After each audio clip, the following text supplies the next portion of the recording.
Hi hello ಗೆಳೆಯರೇ, ಇದು ನಮ್ಮ ನೆಚ್ಚಿನ ಸಿದ್ದಾಪುರ ಗ್ರಾಮದ ಹೊಲ. ನಮ್ಮ ಪ್ರವೀಣ್ ಸಾವ್ಕಾರ ಅವ್ರ ಕಾಡ್ಲಿ ಇಲ್ಲಿದಾರ ನೋಡ್ರಿ. ಹೊಲದ ಮಾಲಕ್ರ ಇದ ಕಾಡ್ಲಿ ಮಾತ್ರ ಮಣಗಂಡ ಐತಿ. ನಿನ್ನ ಹೊಲ ಅಂತ ತೋರಿಸಿದ್ವಿ, ಇವತ್ತು ಬೇರೆ ಹೊಲ ಇದೆ. ಮತ್ತ ಅದ ಹೊಲ ಅಂತಿದ್ದೀರಿ ನೀವು.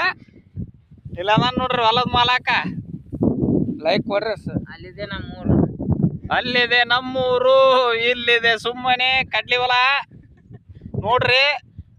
ಬೇಸೈತನ್ರಿ, ಲೈಕ್ ಮಾಡ್ರಿ, ಕಮೆಂಟ್ ಮಾಡ್ರಿ, ಶೇರ್ ಮಾಡ್ರಿ. ಈ ಕಡ್ಲಿಗೆ ಯಾ ಎಣ್ಣೆ ಹೊಡಿಬೇಕು ಅನ್ನೋದು ಒಟ್ಟು ಹೇಳ್ರಿ.